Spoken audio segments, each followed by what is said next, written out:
Hello everyone. आज का जो टॉपिक है आपका वो है रूसी क्रांति, रशियन क्रांति, जिसको हम रूसी क्रांति के नाम से जानते हैं। आज आपका टॉपिक होगा रूस की क्रांति के अंदर। देखिए, कोई भी क्रांति जब होती है, मैंने आपको पहले ही समझाया है कि कुछ ना कुछ वजह, कुछ ना कुछ रीजंस होते हैं इसकी वजह से क्रांति होती है। आपने अमेरिकन क्रांति पढ़ी, फ्रांस की क्रांति पढ़ी, रूस की क्रांति की कंडीशंस क्या है, क्यों ये रूसी क्रांति हुई। देखिए, रिवोल्यूशन जो हुआ है, रशियन रिवोल्यूशन, वो आपका 1917 की घटना है। रूस की क्रांति, रूसी क्रांति कुछ ऐसे मुद्दों के लिए हुई जो रूस में बहुत ज्यादा हाईलाइट हो गए थे। खास तौर से समस्या हमेशा आर्थिक रहती है, आप जानते हो, इकोनॉमिकली समस्या मेन रीजन होता है किसी भी क्रांति को कराने के लिए। 1914 के वॉर में रशिया कहते हैं कि वर्ल्ड वॉर में एंट्री कर चुका है, और उस वर्ल्ड वॉर की एंट्री की वजह से लगातार रशियंस के ऊपर, जो रूस के लोग हैं, उनके ऊपर ज्यादा मात्रा में बोझ पड़ रहा है, करों का, टैक्सों का, बहुत नुकसान हो रहा है। तो शायद इसी वजह से ये जो सारे पॉइंट आप देख पाते हैं, इन्हीं वजह से रूस की क्रांति हो। रूस में देखो, आपने अमेरिका, आपने फ्रांस और रशिया, रूस के अंदर जो शासक है वो जार है, जारशाही का शासन चलता है। जार का यहां पे काफी हद तक ज्यादा कंट्रोल है, तो लोग जारशाही को भी हटाना चाहते हैं क्योंकि उसके प्रॉब्लम की वजह से समस्याएं और बड़ी हुई हैं। इस वजह से जारशाही का समापन भी रूस की क्रांति में आपको देखने को मिलेगा। शुरुआत करते हैं। देखिए, 1917 की अक्टूबर क्रांति के जरिए फ्रांस की सत्ता पर समाजवादियों ने कब्जा कर लिया। देखो, एक चीज का ध्यान देना, यह है रूस की अक्टूबर क्रांति की शुरुआत, जहां समाजवादियों ने सत्ता पर कब्जा कर लिया। और रूस में एक और क्रांति हुई फरवरी। तो रूस में दो क्रांति हुई है, एक फरवरी क्रांति और एक अक्टूबर की क्रांति। ध्यान देना है, रूस के अंदर कौन कौन सी क्रांति हुई है। 1917 में ही दो क्रांति हुई, फरवरी में और एक अक्टूबर में। फरवरी 1917 में राजशाही के पतन और अक्टूबर की घटनाओं को रूसी क्रांति कहा जाता है। देखिए, फरवरी में तो हुआ था राजशाही का पतन, मतलब राजा को पद से हटाया गया था, ये तो थी आपकी फरवरी क्रांति। और उसके बाद रूसी जो समाजवादी थे उनका सत्ता पे कब्जा हो गया, ये थी अक्टूबर की क्रांति। मतलब समाजवादी ग्रुप है, सोशलिस्ट ग्रुप है, अब वो रूस की सरकार में आ गया है, तो वो आपकी अक्टूबर की क्रांति को रिप्रेजेंट करेगा। चलिए स्टार्ट करते हैं। इमेज आपके सामने बनी हुई है, देखिए, यह है जार जिसके समय पर रूस की क्रांति लड़ी गई है। इसका नाम है जार निकोलस सेकंड। ये बहुत इंपॉर्टेंट सवाल है बच्चा, और एनडीए में आया भी हुआ है पहले भी, कि किस शासक के टाइम पर रूस की क्रांति हुई। ये सवाल आपके एनडीए एग्जाम में आ चुका है। तो देखो, 1914 में ये आपका रूस है। 1914 में रूस और उसके पूरे साम्राज्य पर जार निकोलस द्वितीय का शासन था। ठीक है, तो रूस पे और उसके आसपास के जितने भी क्षेत्र हैं उन सब पर इसका कंट्रोल था जार निकोलस सेकंड। ये आपका जार निकोलस सेकंड, और इनका जो महल है उसका नाम है सेंट पीटर्सबर्ग स्थित विंटर पैलेस। इनका जो महल है उसका नाम विंटर पैलेस है। तो इमेज में आपको विंटर पैलेस दिख रहा होगा पीछे, और ये है जार निकोलस सेकंड, जिनके टाइम पर रूस की क्रांति हुई है। क्वेश्चन आ सकता है कि रूस की क्रांति के समय जार कौन था, रूस का सम्राट कौन था, तो आप करके आएंगे जार निकोलस सेकंड। चलिए नेक्स्ट देखिए, ये सवाल बहुत ही सिंपल सा है। नेक्स्ट, इस मैप के अंदर आप एक साम्राज्य का विस्तार देख रहे हैं। रूसी साम्राज्य के आसपास कौन कौन से क्षेत्र यहां पे मौजूद है, उनका आप विस्तार देख पा रहे हैं। ये आपका रूस का साम्राज्य है, और रूस के साम्राज्य के साथ लगते हुए और कौन कौन से क्षेत्र यहां पे आपको दिख रहे हैं। मॉस्को के आसपास पड़ने वाले भूक्षेत्र के अलावा, मैं रशिया की बात करूं, उसके अलावा यहां पे आज फिनलैंड, तो यहां पे फिनलैंड का एरिया भी है। ठीक है, लातविया, लिथुआनिया, एस्टोनिया तथा पोलैंड, यूक्रेन और बेलारूस के कुछ हिस्से रूसी साम्राज्य के अंग थे। मतलब ये सब मिलके रशियन क्षेत्र बना हुआ था। ठीक है, यह साम्राज्य प्रशांत महासागर तक फैला हुआ था, और आज के मध्य एशियाई राज्यों के साथ साथ जॉर्जिया, आर्मेनिया, ठीक है, अजरबैजान भी इसी साम्राज्य के अंतर्गत आते थे। तो बच्चा यहां पे जो आपको एरिया दिखाया हुआ है कंप्लीट रूसी साम्राज्य का क्षेत्र दिखाया हुआ है कि ये पूरा पूरा क्षेत्र रूस साम्राज्य हुआ करता था इन सबको मिलाकर। ओके, पड़ोसी क्षेत्रों की बात की जाए, देखो यहां पे जर्मनी की लोकेशन आपको दिख रही है, ऑस्ट्रिया हंगरी की लोकेशन आपको दिख रही है, रोमानिया की, बुल्गारिया की, अल्बानिया की, ठीक है, यूनान की, इटली की, फ्रांस की, इंग्लैंड की। देखो जब वर्ल्ड वॉर पहला छिड़ेगा ना तो ये सारे एरिया एक साथ, देखो आपको याद होगा कि ये पूरा एक ग्रुप है, इसके अंदर आपका ऑस्ट्रेलिया हंगरी, आपका जर्मनी, ठीक है, आपका इंग्लैंड, आपका फ्रांस और उस ग्रुप में आपका शामिल था रूस। तो प्रथम वर्ल्ड वॉर में, प्रथम विश्व युद्ध के अंदर ये सारे एक हो रखे थे, ठीक है, ये आपको ध्यान रखना है। तो ये रूस के आसपास के क्षेत्र आप मैप पे विजिबल कर सकते हो, देख सकते हो कि रूस के सामने किस किस देश की चुनौती है, किस किस देश के साथ उसको दिक्कत है, ये आप यहां पे मैप पे विजिबिलिटी आप देख सकते हो, ठीक है। यहां देखिए रूस में समाजवाद, हम रूस में समाजवाद की बात करेंगे। समाजवाद का जो कॉन्सेप्ट होता है बच्चा, उस कॉन्सेप्ट का मतलब होता है अमीरी और गरीबी का भेदभाव कम से कम रखा जाए, ऐसी सोशल स्ट्रक्चर समाजवाद कहलाती है, ठीक है।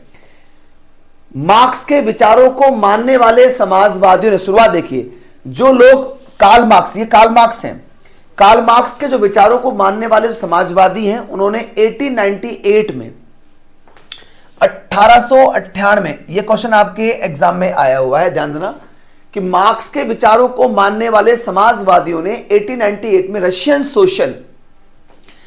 सोशल डेमोक्रेटिक वर्कर्स पार्टी, इसको हम रूसी सामाजिक लोकतांत्रिक श्रमिक पार्टी का नाम जानते हैं, उसका गठन किया समाजवादी ने। क्वेश्चन आ सकता है और पहले भी सवाल आ चुका है कि Russian social democratic workers party जो थी उसका डेवलपमेंट समाजवादियों ने कब किया था, आंसर करना 1898 में किया था, ठीक है।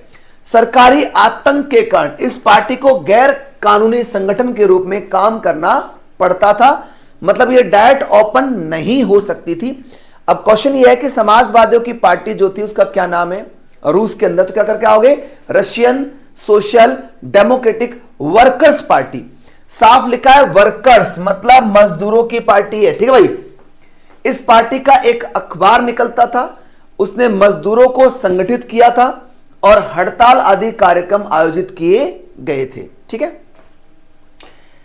19वीं सेंचुरी की बात करें, 19वीं शताब्दी के आखिर में रूस में ग्रामीण इलाकों में, ध्यान देना, रूस के जो ग्रामीण इलाके हैं उनमें समाजवादी काफी सक्रिय थे, गांव वाले पार्ट पर। सन 1900, टाइमिंग देना, सेकंड पार्टी बनने वाली है। 1900 में उन्होंने सोशलिस्ट रिवॉल्यूशनरी पार्टी बनाई थी 1900 में। यह क्वेश्चन एग्जाम में आ सकता है, एक पार्टी पहले एग्जाम में आ रखी है। सोशलिस्ट रिवॉल्यूशनरी पार्टी का नाम है समाजवादी क्रांतिकारी पार्टी का गठन कर लिया। इस पार्टी ने किसानों के अधिकारों के लिए, जो पार्टी बनाई गई, इस पार्टी ने किसानों के अधिकारों के लिए संघर्ष किया और मांग की कि सामंतों के कब्जे वाली जमीन फौरन किसानों को सौंपी जाए। किसानों के सवाल पर सामाजिक लोकतंत्रवादी सोशल डेमोक्रेट्स खेमा समाजवादी क्रांतिकारियों सहमत नहीं था, ध्यान देना। ओके, अब अंतर समझ में आया आपको। देखो ये पहली जो पार्टी है ना, Russian social democratic workers party है, तो मजदूरों की है, और ये सोशलिस्ट रिवॉल्यूशनरी पार्टी किसकी है, किसानों की। तो एक पार्टी सपोर्ट कर रही है मजदूरों को और एक पार्टी सपोर्ट कर रही है किसानों को। तो ध्यान देने वाली बात यह है कि किसानों के सवाल पर, किसानों के मुद्दे पर दोनों पार्टियों में कोई खास मतलब मेल नहीं है, मतभेद ज्यादा है इनमें। पहले वाली पार्टी जो लेबर्स की पार्टी है और दूसरी वाली पार्टी जो किसानों की पार्टी, इनमें अंतर है, मतलब इनकी सोच में अंतर है। अब आपको यह ध्यान देना है कि पहली पार्टी लेबर की और दूसरी पार्टी किसानों की है, इन दोनों की बातों में सहमति नहीं है। मतलब काम तो दोनों के लिए हो रहा है लेकिन दोनों अलग अलग प्लेटफॉर्म पे बात कर रही हैं, मतलब दोनों एक जगह सहमत नहीं है, यह ध्यान देना है। ओके, नेक्स्ट देखिए, व्लादिमीर लेनिन, यह है बोल्शेविक पार्टी के नेता, बोल्शेविक पार्टी के मुखिया लेनिन। सोचते थे कि जार मतलब राजा शासित रूस जैसे दमनकारी समाज में पार्टी अत्यंत अनुशासित होनी चाहिए। एक बात ध्यान देना, रूस की क्रांति में सबसे बड़ी भूमिका रही लेनिन की, जो अक्टूबर की क्रांति होगी उसके अंदर समाजवादियों ने सत्ता पर जो कब्जा किया उसमें सबसे बड़ी भूमिका किसकी है? लेनिन की है। और लेनिन है बोल्शेविक पार्टी का नेता। इधर ना उसने कहा कि अगर मान लो अगर आप जार से टकराना चाहते हो तो जार से टकराने के लिए आपकी पार्टी कैसे होनी चाहिए? संतुलित होनी चाहिए, लड़ाई नहीं उसमें, और अपने सदस्यों की संख्या व स्तर पर उसका पूरा नियंत्रण होना चाहिए पार्टी का। दूसरा, खेमा मेंसिक मानता था कि पार्टी में सभी को सदस्यता दी जानी चाहिए। दो अलग ग्रुप हैं, एक है मेंसेविक, एक है बॉलसेविक। बॉलसेविक कहते हैं कि अगर आपको जारशाही का विरोध करना है तो उस कंडीशन में आपकी पार्टी सशक्त होनी चाहिए, आपकी पार्टी संतुलित होनी चाहिए, चाहे उसमें सबको मौका मिले या ना मिले, बट जो भी लोग आपकी पार्टी में हो वो सभी लोग जारशाही के खिलाफ एकजुट होकर काम करें, तब तो आप जीत सकते हो। पर मेंसेविक क्या बोलते हैं? मेंसेविक थोड़ा लिबरल भी हैं, थोड़ा सा ये डाउन भी हैं, उदार टाइप के लोग हैं। ये कहते हैं कि जितने भी लोग हमसे जुड़े हुए हैं वो सारे के सारे पार्टी के मेंबर होने चाहिए। ये मेंसेविक सोचते हैं। ठीक है, अब देखिए शुरुआत देखते हैं 1905 की क्रांति देखते हैं। यहां पे 1905 की क्रांति कैसे हुई? रूस एक निरंकुश राजशाही है, आपको पता है। वहां पे राजा जो जार निकोलस सेकंड है वो फुल कंट्रोल में रखता है अपने पूरे सिस्टम को, और वो डिक्टेटरशिप है वहां पर। ठीक है, जार राष्ट्रीय संसद के अधीन नहीं था, मतलब उस पर संसद का कोई कंट्रोल नहीं है, ये ध्यान रखना। उदारवादियों ने इस स्थिति को खत्म करने के लिए बड़े पैमाने पर मुहिम चलाई। उदारवादी चाहते हैं कि यार ये जो सिस्टम चल रहा है जार का, कि वो किसी कंट्रोल में नहीं है, ना पार्लियामेंट का उस पर कंट्रोल है, उसे कैसे भी करके क्लोज किया जाए। 1905 की क्रांति के दौरान उन्होंने संविधान आएगा ये वर्ड, संविधान की रचना के लिए सोशल डेमोक्रेट और समाजवादी क्रांतिकारियों को लेकर किसानों और मजदूरों के बीच काफी काम किया। ओके, अब जो उदारवादी हैं, अब उदारवादी जो लिबरल लोग हैं वो चाहते हैं कि यार जो दो अलग अलग पार्टियां लड़ रही है, मजदूरों की अलग लड़ रही है, किसानों की अलग लड़ रही है, इनको एक करो। तो उसने क्या किया? 1905 की जो क्रांति हुई रशिया में 1917 से पहले, 1917 से पहले रूस के अंदर 5 की क्रांति हुई। 1905 की छोटी क्रांति हुई। वो क्रांति क्या है उसके बारे में बात करेंगे अभी। अब उदारवादी चाहते हैं कि जो लेबर की जो पार्टीज हैं, लेबर ग्रुप की जो पार्टीज हैं और जो किसानों की पार्टीज हैं, वो दोनों मिलकर काम करें। ये 1905 की क्रांति में उदारवादी चाहते हैं। 1904 में ही गठित की गई असेंबली ऑफ रशियन वर्कर्स, एक पार्टी बिल्ड हुई है, असेंबली ऑफ रशियन वर्कर्स। रूसी श्रमिक सभा के 4 सदस्यों को प्यूतिलोव आयरन वर्क्स में उनकी नौकरी से हटा दिया गया, तो मजदूरों ने आंदोलन छेड़ने का ऐलान कर दिया। देखिए 1905 की क्रांति की मुख्य भूमिका क्या है? 1905 की क्रांति की मुख्य भूमिका ये लाइन है, देख रहे हैं आप। इसमें क्या है? एक असेंबली ऑफ रशियन वर्कर्स है, रूसी श्रमिक सभा है। अब उस सभा के क्या है, 4 मेंबर किसी कंपनी में काम कर रहे हैं, कंपनी नाम है प्यूतिलोव आयरन वर्क्स कंपनी। उस कंपनी से उन्हें नौकरी से हटा दिया गया है। अब उस नौकरी से उन्हें हटा दिया गया तो इसलिए वो नौकरी पे उन्हें वापस लाने के लिए अब सभी मजदूर एक साथ मिलकर एक्शन करने वाले हैं, और यही एक्शन 1905 की क्रांति बनने वाला है। देखिए अगले कुछ दिनों के भीतर सेंट पीटर्सबर्ग रूस का एक बड़ा इंपॉर्टेंट क्षेत्र है कि 1,10,000 से ज्यादा मजदूर काम के घंटे घटाकर 8 घंटे किए जाने, वेतन में वृद्धि और कार्य स्थिति में सुधार की मांग करते हुए हड़ताल पर चले गए। जो 4 मजदूरों को बाहर निकाला गया था कंपनी से, उसके बाद बहुत सारे मजदूरों ने क्या किया? अपनी डिमांड रखी। उन्होंने कहा कि मजदूरी घंटे घटा के 8 करो पहले तो, दूसरा वेतन में क्या करो? वृद्धि करो, और कार्य स्थिति में क्या करो? सुधार करो। ये सब नहीं करोगे तो हम हड़ताल करेंगे, और वो चले गए हड़ताल पर। ठीक है, वो सब हड़ताल पे चले गए। इस दौरान जब पादरी गैपोन, ध्यान देना ये है व्यक्ति 1905 की क्रांति का मुख्य कर्ता धर्ता, पादरी गैपोन के नेतृत्व में मजदूरों का एक जुलूस विंटर पैलेस, मतलब जार का महल है विंटर पैलेस के सामने पहुंचा। विंटर पैलेस के सामने पहुंचा तो पुलिस और कॉसेक्स ने मजदूरों पर हमला कर दिया। ये जो कॉसेक्स है ये जार के खास तौर से चुने हुए सैनिक हैं जो जार की प्रोटेक्शन करते हैं।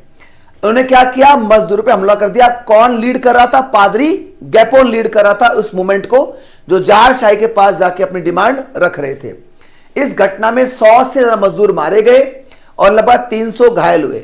यह घटना इतिहास में खूनी रविवार के नाम से जानी जाती है। यह ध्यान देना, ये जो 1905 की घटना हुई है, 1905 की, इसमें जार शाही के द्वारा जो मजदूरों पे हमला हुआ है उस घटना को खूनी रविवार कहते हैं। ठीक है, 1905 की क्रांति की शुरुआत इसी घटना से मानी जाती है। क्वेश्चन आ सकता है 1905 की क्रांति की घटना क्या है, तो आप बोलेंगे खूनी रविवार। ठीक है, क्योंकि जार शाही ने हमला करा दिया उन मजदूरों पर जो उसके सामने आके अपनी मांग रख रहे थे। ठीक है, तो ये शुरुआत है। वकीलों, डॉक्टरों, इंजीनियरों और अन्य मध्यम वर्गीय कामगारों ने संविधान सभा के गठन की मांग करते हुए यूनियन ऑफ यूनियंस की स्थापना की। अब यहां पर संविधान की डिमांड चल रही है रशिया के अंदर, तो यहां पे बिल्ड हुआ यूनियन ऑफ यूनियंस। इसकी यहां पर स्थापना की गई, एक संस्था बनाई गई यूनियन ऑफ यूनियन के नाम से। आगे देखिए, 1905 की क्रांति के दौरान जार ने एक निर्वाचित परामर्श संसद या ड्यूमा के गठन पर अपनी सहमति दे दी। रूस के अंदर जो संसद है उसे ड्यूमा कहते हैं। तो 1905 की क्रांति ने क्या बदला कि रूस ने जो 1905 की जो क्रांति हुई उससे आपको पहले पता होगा कि जो जार था उस पे संसद का कोई कंट्रोल नहीं था। अब क्या हो रहा है कि जार कहता है कि चलो ठीक है, हम एक निर्वाचित चुनी हुई संसद जिसको हम ड्यूमा कहते हैं उसके गठन पर आपको सहमति देते हैं, क्योंकि हंगामा काफी ज्यादा हो गया था। तो जार यहां पे ड्यूमा को डेवलप करने पर अपनी सहमति दे रहा है। जार ने पहली ड्यूमा को मात्र 75 दिन के भीतर और पुनर्निर्वाचन दूसरी ड्यूमा को 3 महीने के भीतर बर्खास्त कर दिया।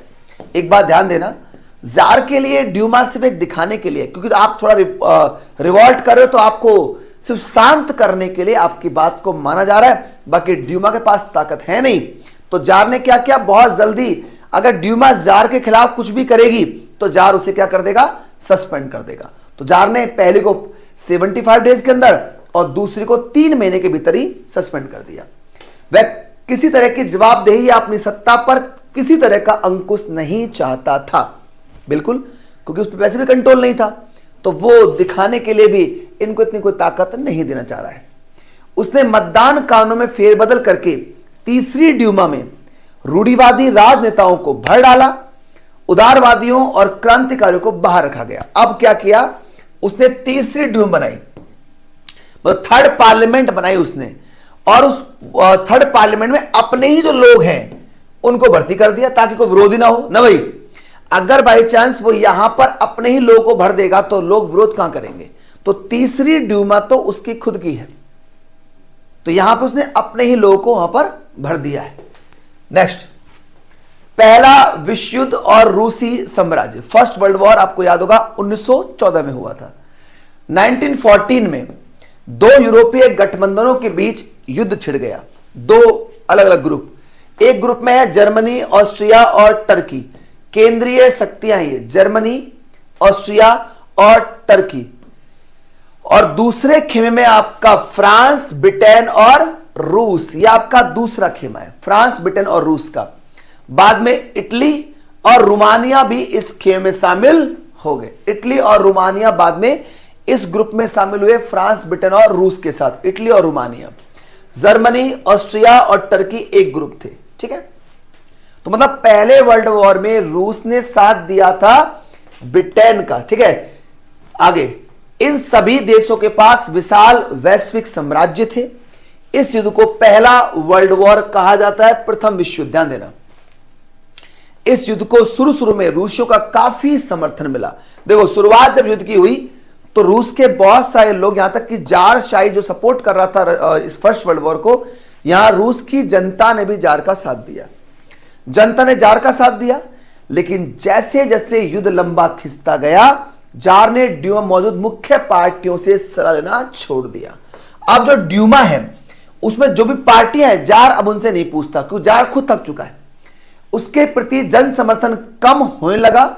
जर्मन विरोधी भावनाएं दिन दिन बदलती मतलब बलवती होने लगी। और जर्मनी विरोधी भावनाएं, क्योंकि वॉर चल रहा है जर्मनी के खिलाफ, तो रूस के अंदर जर्मनी के खिलाफ जो विरोध है वो बहुत ज्यादा उग्र हो गया। जर्मन विरोधी भावना कारण लोगों ने सेंट पीटर्सबर्ग, जो उनका क्षेत्र था, सेंट पीटर्सबर्ग का नाम बदल के रख दिया पेट्रोग्राद। ध्यान देना, नाम रख दिया पेट्रोग्राद, मतलब जर्मन नाम था ये सेंट पीटर्सबर्ग। अब इतना विरोध था कि उन्होंने सेंट पीटर्सबर्ग का ही नाम चेंज कर क्या कर दिया, पेट्रोग्राद कर दिया, क्योंकि सेंट पीटर्सबर्ग जर्मन नाम था। जाइना जो जार की पत्नी है, जिसका नाम है जाइना, अलेक्जेंड्रा नाम था उसका, के जर्मन मूल का होने और उसके घटिया सलाहकारों, खास तौर से रासपुटिन नामक एक सन्यासी ने राजशाही को और अलोकप्रिय बना दिया है।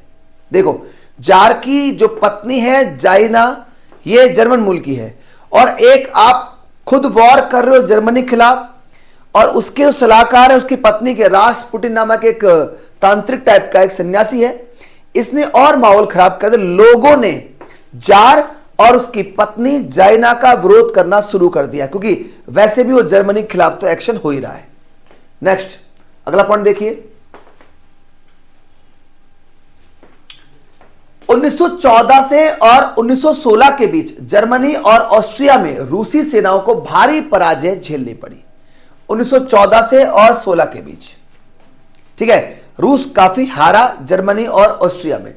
1917 तक 70 लाख लोग मारे जा चुके थे, बहुत बड़ी घटना हो चुकी थी, ये ध्यान रखना है। शाही रूस सेना का रूसी स्टीम, मतलब जो शाही रूस सेना है उसको, शाही रूसी सेना को क्या नाम दिया गया है, रूसी स्टीम रोलर कहा जाता था। ध्यान देना, यह रूस की सेना का नाम है, यह दुनिया की सबसे बड़ी सशस्त्र सेना थी, यह ध्यान रख के चलना। उस समय भी रूस की सेना दुनिया की सबसे बड़ी सशस्त्र सेना थी, जिसके पास बहुत ज्यादा ताकत हुआ करती थी। जब इस सेना में अपनी निष्ठा बदलकर क्रांतिकारियों को समर्थन दिया तो जार की सत्ता ही ढह गई। अब सेना क्या कर रही है, जनता का साथ दे रही है, क्रांतिकारियों का साथ दे रही है, तो जार की हालात खराब। पेट्रोग्राद में फरवरी क्रांति, ध्यान देना, मैंने पहले कहा था 1917 में 2 क्रांतियां हुई, एक फरवरी में, एक अक्टूबर में। जो फरवरी 1917 की क्रांति जो है वो पेट्रोग्राद में हो रही है, जो पहले सेंट पीटर्सबर्ग क्षेत्र हुआ करता था, वहां ये क्रांति हो रही है। और ये क्रांति रूस के अंदर जारशाही का क्या कर देगी, एंड कर देगी, जो वहां के शासक हैं उनको समाप्त कर देगी। देखिए 22 फरवरी को, कि पेट्रोग्राद के दाएं तट की बात कर रहे हैं, तो दाएं तट पर स्थित एक फैक्ट्री में तालाबंदी घोषित कर दी गई 22 फरवरी को। अगले दिन इस फैक्ट्री के मजदूरों के समर्थन में 50 फैक्ट्रियों के मजदूरों ने भी हड़ताल का ऐलान कर दिया। बहुत सारे कारखानों में हड़ताल का नेतृत्व औरतें कर रही थी, मतलब रूस के अंदर औरतों का भी काफी ज्यादा इन्वॉल्वेशन है। इस दिन को बाद में अंतर्राष्ट्रीय महिला दिवस का नाम दिया गया था। किस दिन को अंतर्राष्ट्रीय महिला दिवस किसको कहा गया, 22 फरवरी। उस समय की बात कर रहा हूं, उस जो 22 फरवरी घटना थी उस समय इसको अंतर्राष्ट्रीय महिला दिवस का नाम दिया गया। आंदोलनकारी जनता बस्ती पर मतलब यह है कि आंदोलनकारी जो जनता है, यहां वर्ड आ गया, ये बस्ती वर्ड यहां पे नहीं आएगा, तो आंदोलनकारी जनता राजधानी के बीचों बीच नेवेस्की प्रोस्पेक्ट तक आ गई। मतलब जनता जो है वो इस पर्टिकुलर एरिया जो राजधानी के बीचों बीच एरिया पड़ता है वहां तक पहुंच गई, नेवेस्की प्रोस्पेक्ट तक जनता बढ़ के आ गई थी। ठीक है, नेक्स्ट, रविवार 25 फरवरी का समय, 22 फरवरी घटना थी, पेट्रोग्राद में क्रांति स्टार्ट हो चुकी थी और जनता पेट्रोग्राद में बीचों बीच राजधानी के पास पहुंच चुकी है। 25 फरवरी को सरकार ने क्या किया, ड्यूमा को बर्खास्त कर दिया, जार ने ड्यूमा खत्म कर दी। रोटी, तनख्वाह, काम के घंटों में कमी, लोकतांत्रिक अधिकारों के पक्ष में नारे लगाते हुए असंख्य लोग सड़कों पर जमा हो गए। ठीक है, सरकार ने स्थिति पर नियंत्रण कायम करने के लिए एक बार फिर घुड़सवार सैनिकों को तैनात कर दिया, लेकिन घुड़सवार सैनिकों के टुकड़ों ने प्रदर्शनकारियों पर गोली चलाने से इनकार कर दिया। देखो अब सेना भी क्रांतिकारियों का साथ दे रही है। ठीक है, उस शाम को सिपाही और मजदूर एक सोवियत या परिषद का गठन करने के लिए उसी इमारत में जमा हुए जहां अब तक ड्यूमा की बैठक हुआ करती थी। मतलब मजदूर और सैनिक उस बिल्डिंग में चले गए जहां ड्यूमा का डेवलपमेंट था।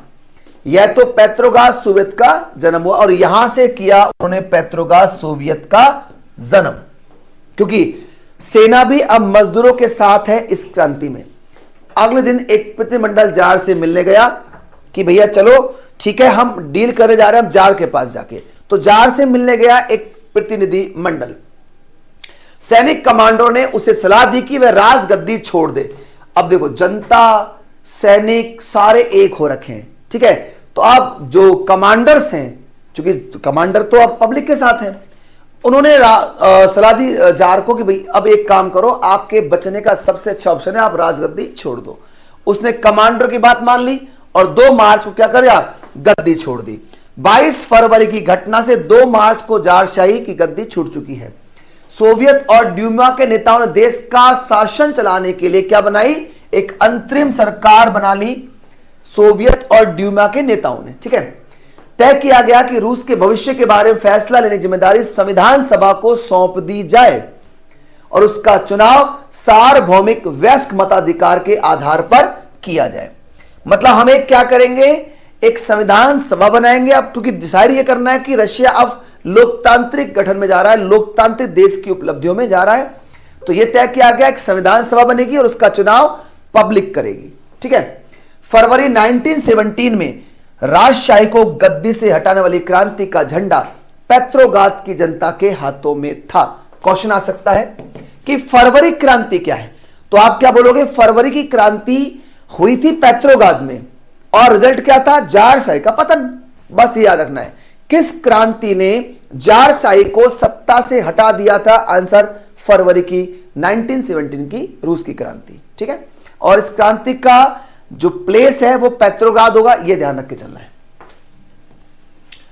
ओके, ये है लेनिन। देखिए बच्चा, एक चीज का ध्यान देना, रूस की क्रांति में सबसे बड़ी भूमिका रही है लेनिन की, जो सबसे ज्यादा इंपॉर्टेंट रोल प्ले करते हैं इस पूरी क्रांति में। कौन सी वाली क्रांति में, अक्टूबर वाली क्रांति में, फरवरी क्रांति में नहीं। ये अक्टूबर में जो क्रांति होगी जिस पर गद्दी पे कब्जा होगा समाजवादियों का, उसमें मेन भूमिका इनकी है। देखो, अप्रैल 1917 की बात की जाए, फरवरी क्रांति संपन्न हो चुकी है, जार से गद्दी से हट चुका है।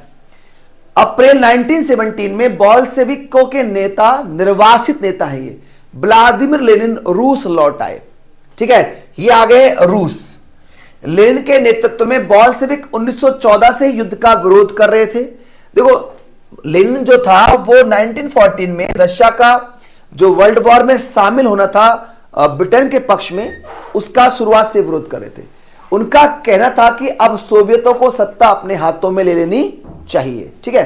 अब उसका कहना यह था, आगे देखिए, लेनिन ने बयान दिया कि युद्ध समाप्त किया जाए। देखो, ये उसका पॉइंट है, आपको ध्यान रखना है, युद्ध समाप्त किया जाए, पहला पॉइंट। मतलब लेनिन की डिमांड कौन कौन सी है, नंबर 1 युद्ध समाप्त किया जाए, पहला पॉइंट।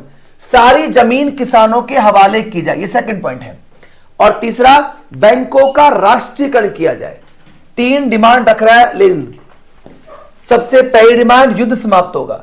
दूसरी, सारी जमीन किस जाएगी, किसानों को जाएगी। और तीसरा, बैंकों क्या किया जाए, नेशनलाइज किया जाए, बैंकों का राष्ट्रीयकरण किया जाए। इन 3 मांगों को ही लेनिन के क्या बोलते हैं, अप्रैल थीसिस कहते हैं। ये आपके एनडीए का सवाल भी है, ध्यान रख के चलना, ठीक है। अब आपसे पूछेगा अप्रैल थीसिस किसने दी थी, तो आंसर होगा लेनिन। और क्या है अप्रैल थीसिस, तो 3 डिमांड है लेनिन की, उन्हीं को कहा जाता है अप्रैल थीसिस।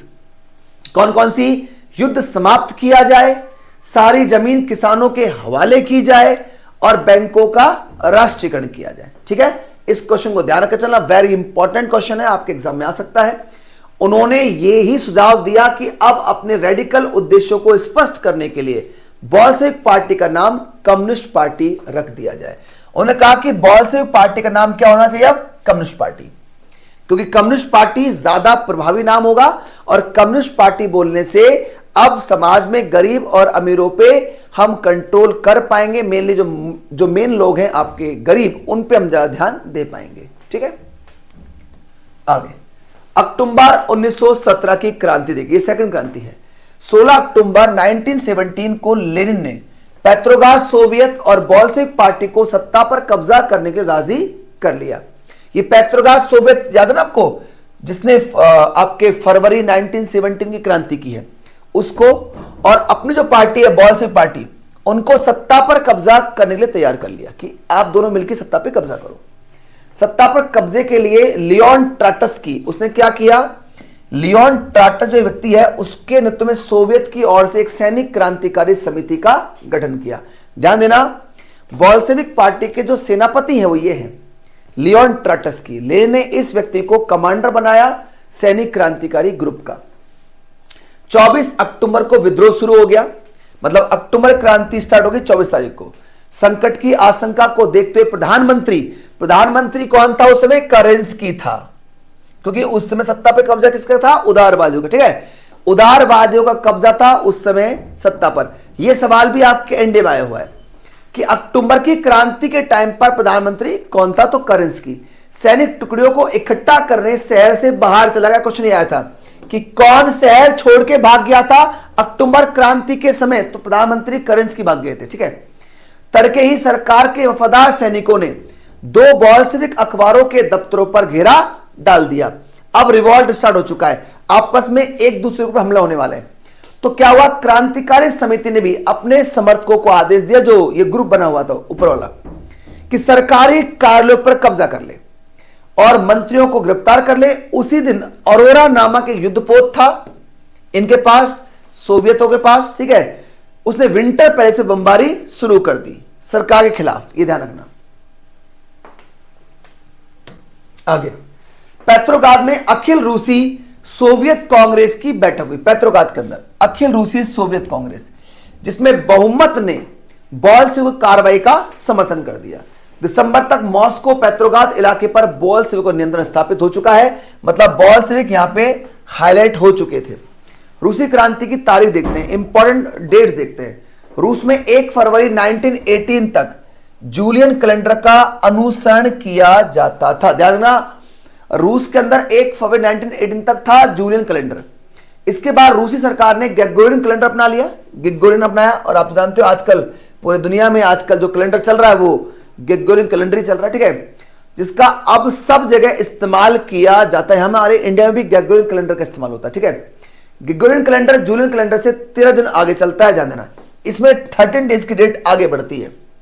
जो जूलियन कैलेंडर था पहले रूस का, उसके बाद जब रशिया ने ग्रेगोरियन कैलेंडर अपनाया तो उसकी और जूलियन कैलेंडर डेटों में 13 डेज का अंतर है, 13 दिन का। ठीक है, इसका मतलब यह है कि हमारे कैलेंडर के हिसाब से जो फरवरी क्रांति है वो हुई है 12 मार्च को, क्योंकि 13 दिन आगे चल रहा है। तो अब आप लगा लीजिए कि जो 12 मार्च है उससे पहले के 13 डेज माइनस कर लीजिए, तब हुई है वहां पे फरवरी क्रांति। तो फरवरी क्रांति को ग्रेगोरियन कैलेंडर के आधार पर क्या बोलते हैं, मार्च की क्रांति बोलते हैं। और अक्टूबर क्रांति क्या बोलते हैं, 7 नवंबर को संपन्न हुई तो उसे बोलेंगे नवंबर क्रांति। तो कई किताबों में फरवरी क्रांति को दिखाया जाता है मार्च क्रांति, और अक्टूबर को दिखाते हैं नवंबर की क्रांति।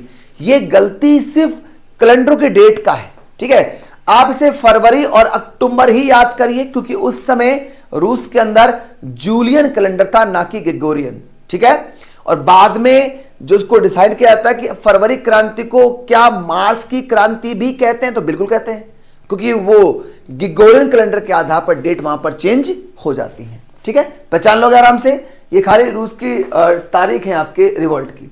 चलिए, अक्टूबर के बाद क्या क्या बदला है रूस के अंदर, देखिए। बोल्शेविक निजी संपत्ति की व्यवस्था के पूरी तरह खिलाफ थे, मतलब कोई प्राइवेट प्रॉपर्टी के वो पक्ष में नहीं है। ज्यादातर उद्योगों और बैंकों का नवंबर 1917 में ही क्या कर दिया गया, राष्ट्रीयकरण कर दिया गया। देखो, रूस में एक चीज बहुत इंपॉर्टेंट है, रूस के अंदर ज्यादातर जितने भी उद्योग हैं, जितने भी डेवलपमेंट एरिया, सब पर सरकार का कंट्रोल है। अमेरिका पूंजीवादी देश है, तो रशिया क्या है, समाजवादी देश है, समाजवादी ग्रुप है वो। और इंडिया क्या है, मिश्रित अर्थव्यवस्था है, मतलब एक पूंजीवादी अर्थव्यवस्था होती है, एक समाजवादी अर्थव्यवस्था होती है और एक होती है मिश्रित पूंजीवादी जो अर्थव्यवस्था होती है, जैसे आपका अमेरिका हो गया, ब्रिटेन हो गया, ऐसे देश जहां सभी संसाधनों पर पूंजीवादियों का कंट्रोल रहता है, मतलब प्राइवेट फर्म ज्यादा वहां पे हाईलाइट होती है, सरकारी नियंत्रण वहां पे कम रहता है, ध्यान रखना।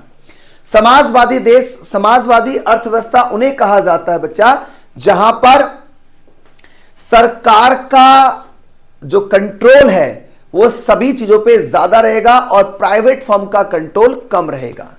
ठीक है, मतलब सरकार का ही हर चीज में कंट्रोल होगा, वो होता है आपका समाजवादी। और मिश्रित अर्थव्यवस्था में दोनों मिक्सअप रहते हैं, समाजवादी भी और पूंजीवादी भी। ठीक है, तो भारत मिश्रित अर्थव्यवस्था को बिलोंग करता है। चलिए आगे देखिए, तो वहां पे क्या हुआ कि जितने भी इंडस्ट्रीज है, जितने बैंक है, सबका क्या किया गया, राष्ट्रीयकरण कर दिया गया। उनका स्वामित्व प्रबंधन सरकार के नियंत्रण में आ चुका था। जमीन को सामाजिक संपत्ति घोषित कर दिया गया। किसानों को सामंतों की जमीनों पर कब्जा करने की खुली छूट मिल गई। वैसे मार्क्सवादी सोच भी यही है, कार्ल मार्क्स ने कहा भी था कि दुनिया भर के मजदूरों एक हो जाओ, तुम्हारे पास खोने कुछ नहीं, पाने के लिए सारा संसार पड़ा हुआ है, ये ध्यान रख के चलना। और उनके बड़े खतरनाक स्टेटमेंट है कि जितने भी अमीर हैं सबकी संपत्ति पे कब्जा कर लो। ठीक है, क्योंकि यहां पे अमीर और गरीब का भेदभाव होता नहीं है। ठीक है, उन्होंने अभिजात्य वर्ग द्वारा पुरानी पदवियों के इस्तेमाल पर रोक लगा दी। जो धनी लोग हैं वो अब पुरानी पदवी नहीं ले पाएंगे। परिवर्तन को स्पष्ट रूप से सामने लाने के लिए सेना और सरकारी अफसरों की वर्दियां भी बदल दी गई। उससे पहले जो वर्दी थी वो जारशाही के थ्रू थी, तो वो स्टेटस सिंबल था अमीरों का, अब ये वर्दी भी चेंज हो गई है। तो क्या वर्दी मिली, ये देखो एक इमेज आपके सामने लिखी हुई है। सोवियत टोपी है, बुद्धि योनका पहने एक सिपाही, ये टोपी अब शुरू हो गई। इसके लिए 1918 में एक परिधान प्रतियोगिता आयोजित की गई जिसमें सोवियत टोपी है बुद्धि योनका, इसको हाईलाइट किया गया। ठीक है, सोवियत टोपी है बुद्धि योनका का चुनाव किया गया। बोल्शेविक पार्टी का नाम बदल दिया गया और उसका नाम क्या हो गया, रूसी कम्युनिस्ट पार्टी। ये नया नाम है बोल्शेविक पार्टी का, ध्यान देना। अक्टूबर की क्रांति के बाद क्या क्या घटनाएं चेंज हुई, एक तो सैनिकों की ड्रेस चेंज हुई। ये जो टोपी आपको दिख रही है ये अब रूस की सेना में लागू हो गई। ठीक है, इसे कहते हैं बुद्धि योनका, मतलब ये परिवर्तन है। दूसरा, बोल्शेविक पार्टी का नाम क्या हुआ, रूसी कम्युनिस्ट पार्टी हो गया।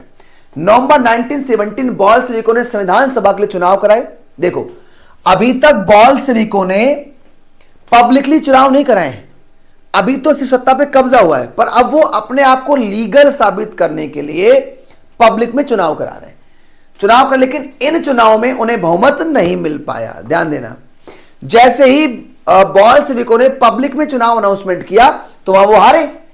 जनवरी 1918 में असेंबली ने बोल्शेविकों के प्रस्ताव को खारिज कर दिया और लेनिन ने असेंबली को बर्खास्त कर दिया। ठीक है, जो नई असेंबली चुन के आई पब्लिक के थ्रू, उसने क्या किया, जो बोल्शेविक प्रस्ताव थे उन्हें खारिज कर दिया। तो लेनिन ने कहा कि छोड़ो चुनाव विनाव, अब एक काम करते हैं, ताकत के बलबूते पे सत्ता कायम करते हैं, और उसने असेंबली को ही बर्खास्त कर दिया जो नई चुन के आई थी। उनका मत था कि अनिश्चित परिस्थिति में चुनी गई असेंबली के मुकाबले अखिल रूसी सोवियत कांग्रेस कहीं ज्यादा लोकतांत्रिक संस्था है। उसने कहा जो हम हैं वो ज्यादा लोकतांत्रिक है अपेक्षा नई सरकार की अपेक्षा। ये तो साफ साफ था कि ये तो पूरी ताकत का गेम है, आप सिर्फ अपने आप को प्रूफ कर रहे हो कि अब हम अपने बलबूते पे खड़े हैं, जनता सपोर्ट करे या ना करे उससे कोई मतलब नहीं है। ठीक है, मार्च 1918 में अन्य राजनीतिक सहयोगियों की असहमति के बावजूद बोल्शेविकों ने ब्रेस्ट लिटोवस्क में जर्मनी की संधि कर ली, मतलब जर्मनी से। ठीक है, ब्रेस्ट लिटोवस्क में जर्मनी से संधि की। अच्छा, ये वो संधि है ब्रेस्ट लिटोवस्क की जिसके माध्यम से, इस संधि के माध्यम से रूस क्या होगा, रूस बाहर हो जाएगा किससे, वर्ल्ड वॉर फर्स्ट से बाहर हो जाएगा। ये संधि हो रही है जर्मनी के साथ। तो ब्रेस्ट कौन सी संधि से रूस प्रथम विश्व युद्ध से बाहर हो जाएगा, आंसर हो गया ब्रेस्ट लिटोवस्क की संधि जो जर्मनी के साथ की गई थी। ठीक है, आने वाले सालों में बोल्शेविक पार्टी अखिल रूसी सोवियत कांग्रेस के लिए होने वाले चुनाव में हिस्सा लेने वाली एकमात्र पार्टी रह गई। अब कौन खड़ा होगा, कोई होगा ही नहीं, अब कोई पार्टी खड़ी नहीं होगी ना, क्योंकि खड़े होकर भी कोई फायदा नहीं है, अगर हम जीत भी जाते तब भी तुम हमें हटा दोगे, ठीक है। तो ताकत का गेम बन गया यहां पर। अखिल रूसी सोवियत कांग्रेस को अब देश की संसद का दर्जा दे दिया गया। रूस एक दलीय राज व्यवस्था वाला देश बन गया। ट्रेड यूनियन पर पार्टी का नियंत्रण रहता था, अब सिर्फ एक ही पार्टी है, वो है अखिल रूसी सोवियत कांग्रेस। गुप्तचर पुलिस, जिसे पहले चेका, यह है गुप्तचर पुलिस, इसको बोलते हैं चेका, और बाद में कहते हैं इसको ओजीपीयू, ठीक है, तथा एनकेवीडी का नाम दिया गया था। बॉल्शविकों की आलोचना करने वालों को दंडित करती थी। इसमें आप चेका याद करना, चेका क्या है, तो चेका एक पुलिस है, जो भी व्यक्ति बॉल्शविकों की आलोचना करेगा, चेका पुलिस उसे पकड़ेगी और दंड देगी, तो कोई आलोचना करेगा ही नहीं, ठीक है। अब देखिए गृह युद्ध, देखिए गृह युद्ध मतलब सिविल वॉर की शुरुआत हुई रशिया के अंदर, जब बॉल्शविकों ने जमीन के पुनर्वितरण का आदेश दिया। पुनर्वितरण कि हम जमीनों को वापस दे रहे हैं, मतलब पहले क्या था, जमीनों पे सरकार का कंट्रोल हो गया था, अब जमीन जिनकी थी उनको वापस की जा रही है। तो रूस सेना टूटने लगी। क्या हुआ, रूस की सेना टूटने लगी। ज्यादातर सिपाही क्या थे, किसान थे, वे भूमि पुनर्वितरण के लिए घर लौटना चाहते थे, इसलिए सोने छोड़कर जाने लगे। अब जैसे अनाउंसमेंट हुआ कि हम लैंड वापस कर रहे हैं, जो सैनिक हैं वो ज्यादा किसान हैं, तो उन्होंने कहा कि हम सेना में बहुत सालों से लड़ रहे, अब हम थक गए, तो हम अपने घर लौटना चाहते हैं, क्योंकि खाने कमाने को तो जमीन मिल रही है, तो अब हम सेना में नहीं रहना चाहते। तो उनका यह अनाउंसमेंट सेना को तोड़ने के लिए हो गया है, ठीक है। अब रूसी सैनिक वापस लौटना चाहते हैं। 1918 और 19 में रूसी साम्राज्य के ज्यादातर हिस्सों पर सामाजिक क्रांतिकारियों, इसको हम ग्रीन्स बोलते हैं, और जार समर्थकों व्हाइट्स का ही नियंत्रण रहा था। उन्हें फ्रांसीसी, अमेरिकी, ब्रिटिश और जापानी टुकड़ों का समर्थन मिल रहा था, मतलब अभी भी जारशाही के लोग वहां पर सक्रिय हैं। ये सभी शक्तियां रूस में समाजवाद को फलते फूलते नहीं देखना चाहती थी। इन टुकड़ियों और बोल्शेविकों के बीच चले गृहयुद्ध दौरान लूटमार, डकैती, भुखमरी, ये समस्याएं बड़े पैमाने फैल गई। तो गृहयुद्ध तो समझ में आ गया आपको। गृहयुद्ध मतलब अभी भी जारशाही के समर्थक अपनी सत्ता को डेवलप करने के लिए सक्रिय हैं।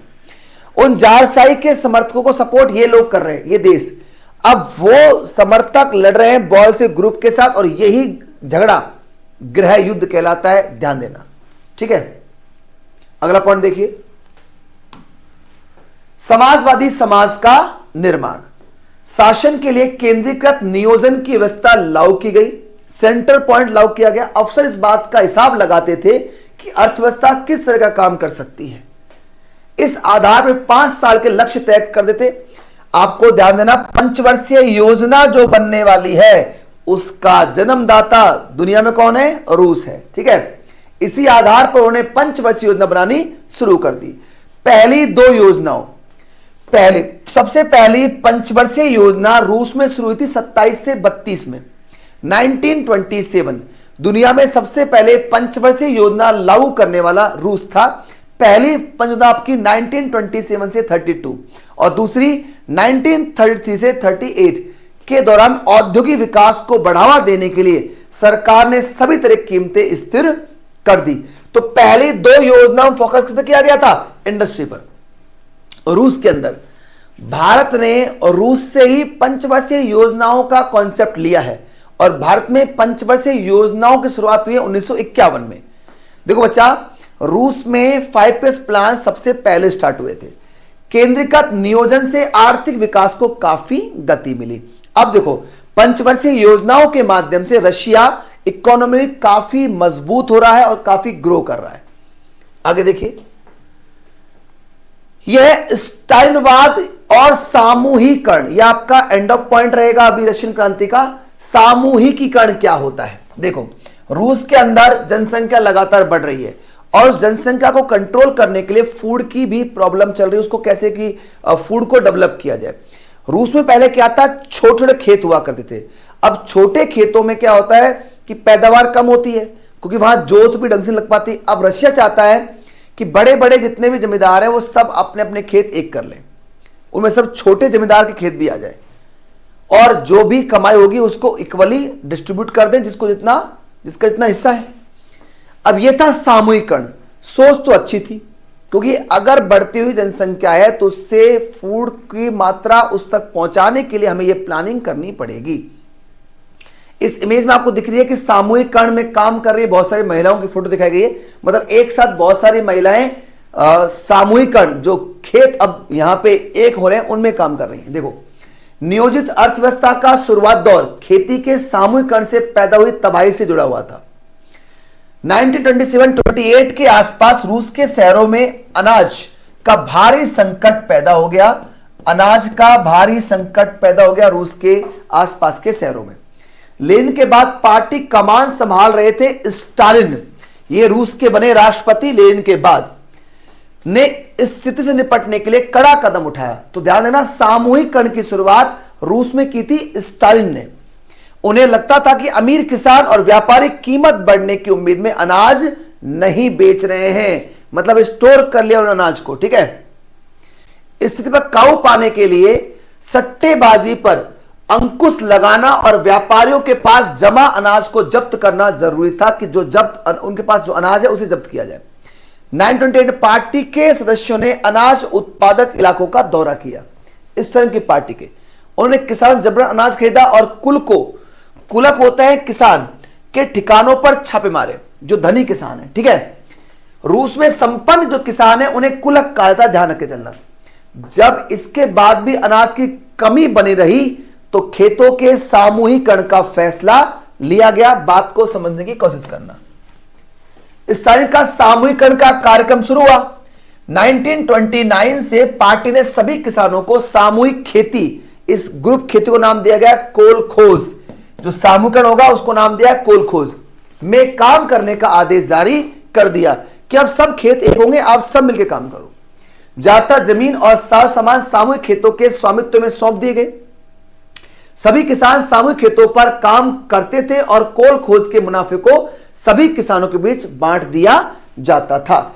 इस फैसले गुस्साए किसानों ने सरकार का विरोध किया और अपने जानवरों को खत्म कर लगे। लेकिन कुछ किसान ऐसे थे जो इस चीज का विरोध कर रहे थे और उन्हें विरोध करने के चक्कर में अपने बहुत सारे जानवर मार दिए, क्योंकि वो विरोध कर रहे हैं कि हम सामूहिकरण नहीं करना चाहते, क्योंकि हो सकता है कि सामूहिकरण में हमें उतना मुनाफा नहीं मिल पा रहा। हम छोटे किसान हैं तो बड़े किसान वाले क्या करते हैं, जो बड़े खेत वाले वो अपना सारा मुनाफा खुद रखते हैं, हमें कुछ ज्यादा कुछ खास मिलता नहीं है। आगे देखिए, 1929 से और 31 के बीच मवेशियों की संख्या में 1/3 कमी आ गई।